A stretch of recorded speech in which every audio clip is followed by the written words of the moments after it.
Fascist যখন বাংলাদেশ থেকে পালিয়ে গেল, আজকে দেখা যাচ্ছে যারা সবচেয়ে বেশি অত্যাচারিত ছিল এই 15 বছরে, আলেম ওলামার পরে যারা সবচেয়ে বেশি অত্যাচারিত ছিল, তারা আজ বলছে যে আওয়ামী লীগকে বাংলাদেশ থেকে বাদ দেওয়া যাবে না, আওয়ামী লীগকে রাজনীতি থেকে নিষিদ্ধ করা যাবে না।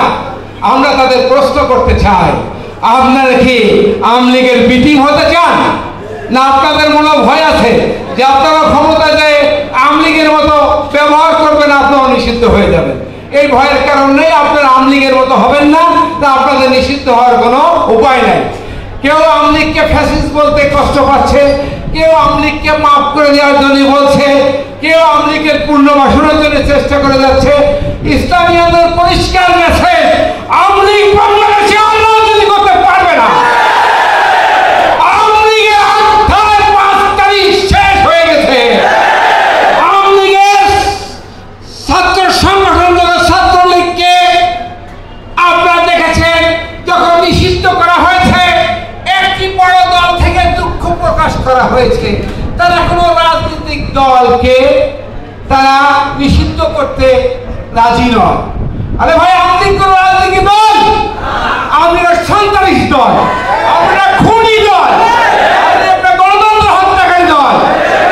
এই দলে বাংলাদেশে আর কোন রাজনীতি করার অধিকার নাই। আসুন, আপনারা জানেন পৃথিবীর ইতিহাসে একমাত্র শান্তি দিতে পারে ইসলাম। তার প্রমাণ পৃথিবীতে সবচেয়ে যখন ভয়াবহ অবস্থা ছিল, আয়ামে জাহিলিয়ার যুগ ছিল, সেই যুগে হুজুর পাক সাল্লাল্লাহু আলাইহি ওয়াসাল্লামকে আল্লাহ রাব্বুল আলামিন পৃথিবীতে প্রেরণ করেছিলেন। আর সেই আয়ামে জাহিলিয়ার যুগ থেকে ইসলাম যতদিন শাসন করছে এই পৃথিবী, ততদিনই এই দেশে একমাত্র শাসন ছিল। বর্তমানে আপনারা দেখেছেন আফগানিস্তানের অবস্থা দেখেছেন। এটা প্রায় 2 যুগের বেশি আমেরিকার অত্যাচারে পাহাড়ে পাহাড়ে জঙ্গলে জঙ্গলে তারা কাটিয়েছে, কিন্তু আল্লাহর আইন, আল্লাহ ইসলামী হুকুমত কায়েম করার তামান্না তারা কখনো ভুলে নাই। তারা পৃথিবীর সমস্ত পরশক্তি, সমস্ত অপশক্তিকে উপেক্ষা করে আজ আফগানিস্তান কোথায় চলে গেছে দেখেন। আজকে পৃথিবীর আফগানের মুদ্রা ডলারের সাথে টক্কর দিচ্ছে। আজকে আমেরিকা আফগান যখন স্বাধীন হয়েছে, তাদের সমস্ত বৈদেশিক মুদ্রা আজও তারা আটকে রাখছে, তারা দেয় নাই। তারা আজকে ইসলাম হুকুমত কায়েম করেছে, সেখানে দেখে আল্লাহর অশেষ রহমত। যেই গাছে ডালিম ধরত 10 কেজি, সেই গাছে এখন ডালিম ধরতেছে 500 কেজি। যেই দেশের উর্বর শক্তি, আজকে আপনি দেখেছেন ইসরায়েলের যত পণ্য আছে, যত পানীয় দ্রব্য আছে, সব কিছুই এই আফগানিস্তানের পানীয় দ্রব্য ঠিকঠাক দিচ্ছে। সারা মিডিয়া দিচ্ছে এখন আফগানের দ্রব্য চলছে। আল্লাহ রহমত ছাড়া পৃথিবীতে শান্তি আসার কোনো সম্ভাবনা নাই।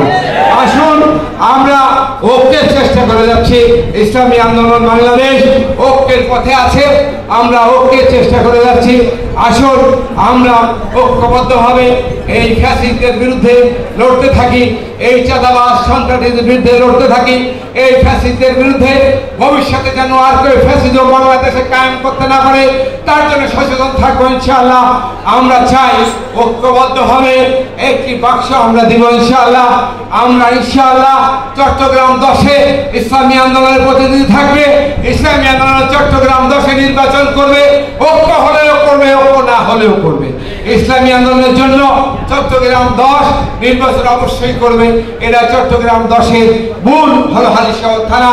হালিশহরবাসীকে আমি উদারতা আহ্বান জানাবো, আগামী নির্বাচনের জন্য, ইসলামকে ক্ষমতা আনার জন্য, বাংলাদেশকে একটা কল্যাণ রাষ্ট্র বানানোর জন্য, বাংলাদেশ থেকে চিরতরে সন্ত্রাসী, চাঁদাবাজি, দুর্নীতি, খুন, ভোট ডাকাতি দূর করার জন্য, ইসলামী আন্দোলনকে ক্ষমতা আনার জন্য ঐক্যবদ্ধভাবে সমস্ত লোকের কাজ করার জন্য উদারতা আহ্বান জানাবো। আমি সাথে সাথে একথা ঘোষণা দিতে চাই, আমি মুসলমান দাবি করব, কিন্তু আমি সেকুলার, সে মুসলমান নয়। যে দাবি করবে আমি সেকুলার, সে মুসলমান হতে পারে না। যে মুসলমান দাবি করবে তাকে কোরআনের আলোকে চলতে হবে। যে মুসলমান দাবি করবে সে হুজুর পাক সাল্লাল্লাহু আলাইহি ওয়াসাল্লামের আদর্শের উপরে চলতে হবে। তাই না চললে সে মুসলমান নয়। অতএব আমি বাংলাদেশের 92% মুসলমানকে আহ্বান জানাবো, করি, আল্লাহকে ভয় করি, আল্লাহর জমিনে আল্লাহর দ্বীন কায়েম করার জন্য চেষ্টা করি। সবাইকে উদাত্ত আহ্বান জানিয়ে রমজানের এই ফজিলতের সময় আমরা বাকি দিনগুলো যেন যথাযথভাবে রমজান আদায় করতে পারি। আল্লাহ রাব্বুল আলামিন যেন আমাদের গুনাহ মাফ করার মতো ইবাদত করতে দেন, এই আশা ব্যক্ত করে আমি আপনাদের জন্য দোয়া করি।